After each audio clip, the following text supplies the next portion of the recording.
Panda, ma'am. Joshua Mikmik. 7 minutes. Food Panda.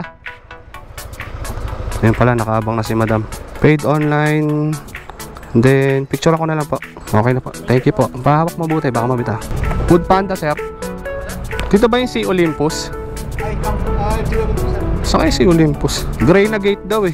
Whalesale Miranda. Sa kaya to? Sensya naman. Doon nakapin sa dulo. Picturean ko lang po. Okay po, thank you. Carla Aganan. 484 po, ma'am. Okay, sakto na yan. Thank you, ma'am. Okay lang po, no problem.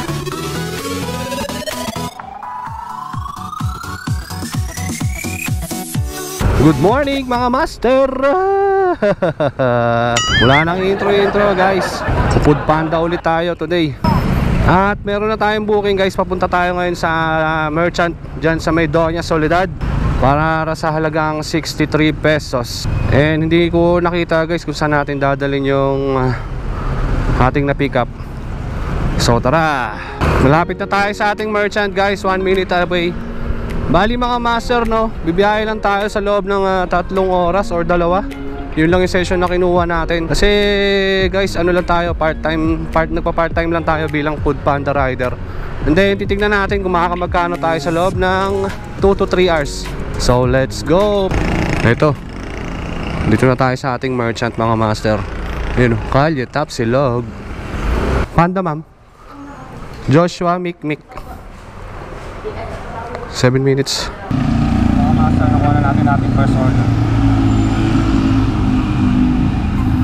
Dito na tayo mga master sa ating first drop-off site. Tinext na natin si customer na nandito na tayo, naglalag lang. Sabi ko, abangan na tayo sa lobby. Para pagdating natin, pick up niya na kaagad. Makakuha agad tayo ng panibagong booking.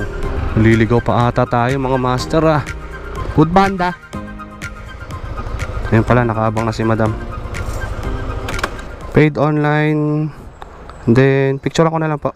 Okay na po. Thank you po. Pahawak mabuti, baka mabita. So yun, tapos na natin ang ating first booking. Confirm drop off. Hopefully may makapasok agad na booking. Mga master, mukhang alat tayo ngayon. Hindi pa tayo pinapasukan ng second booking. Ayun, meron na. Ayan, dito lang tayo. Alright, meron na tayo second booking guys for 62 pesos. 1 minute away. Tara, dito na tayo sa ating next booking. Easy XJ. Wala pa mga master, pinaprepare pa nila.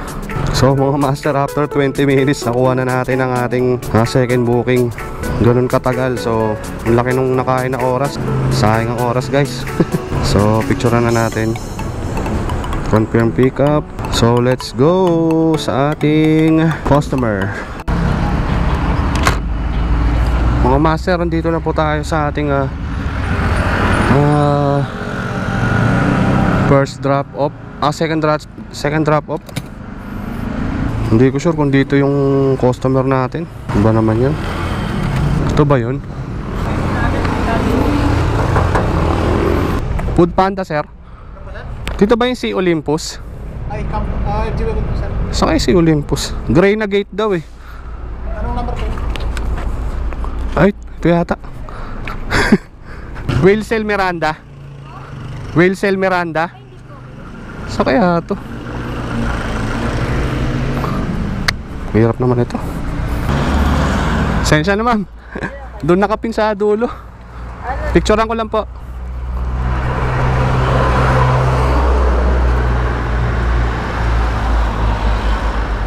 Okay po, thank you. So oras na lang tayong makakabiyahe. Tapos na ang ating session. So sana makakuha agad tayo ng ating third booking. Medyo alat tayo ngayon mga master. Nakakadalawang booking pa lang tayo. Ano ba yan? So tara, ikot-ikot tayo. So yun mga master, nakakuha na tayo ng ating third booking, no? Less than a minute. Pumasok agad ng booking dyan lang sa may SM City Bikutan, sa Papay.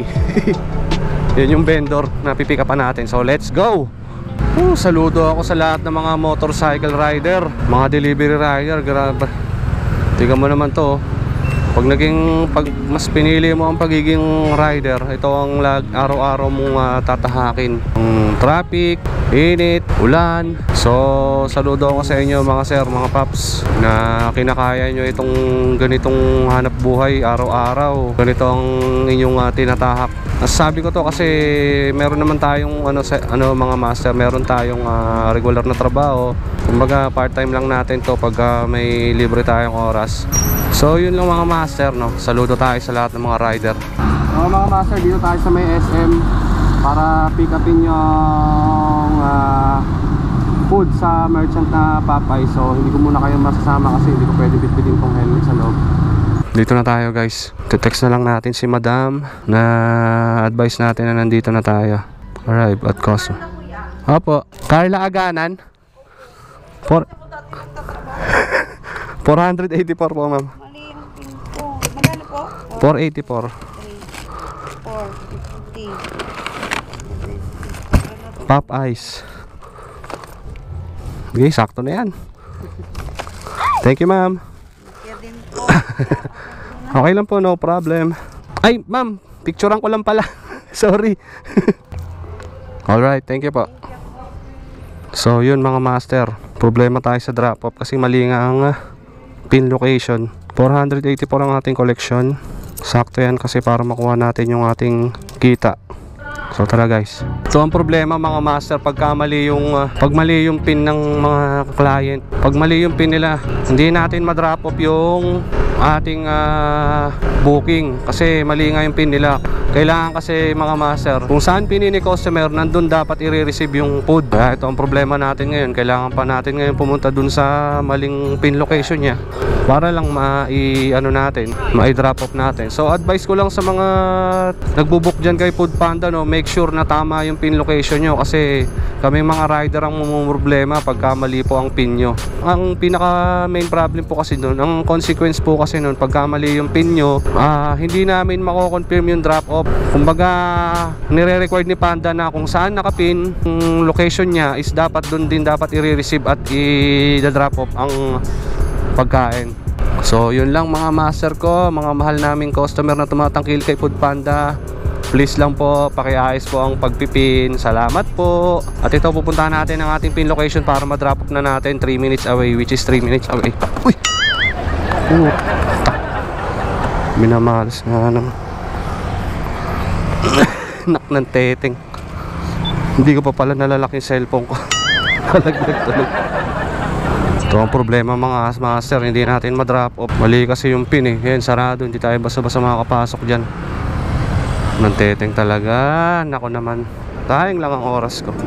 So yun na nga mga master, no, natapos na natin yung ating pangatlong biyahe at medyo inala tayo ngayon mga master kasi hindi maganda yung mga drop off natin. At naka 3 trips lang tayo sa loob ng 2 oras at nakalikom rin tayo kahit papano ng 194 pesos plus tip na nagkakahalaga na 60 pesos. So lumalabas na para tayong naka 250 pesos sa loob ng 3 hours. So hindi na masama mga master, no, para sa loob ng 2 oras. Imagine saan ka makakakuha ng 250 sa loob ng 2 oras. Partida, hindi pa maganda yung biyahe natin yan. Pero expected ko talaga is makaka 300 to 400 pesos tayo. Pero ganun talaga siguro. Tsaka hindi rin maganda yung oras na labas natin. Masyado ng traffic. Tumatagal tayo sa kalsada. So dito ko natatapusin ito mga master, no. Muli maraming salamat sa panonood. Sa mga nanood na tinapos tong video ko na to, maraming salamat. At saka huwag mo na makalimutan subscribe yung channel ko at ang aking Facebook page. So kung may mga katanungan kayo guys about sa Food Panda, no, mag-comment below lang kayo. Kung gusto niyo malaman paano mag-apply, tutulungan ko kayo mga master. So muli nagpapasalamat ako mga master sa inyo at nag-iiwan ako ng katagang ride safe everyone, sayonara.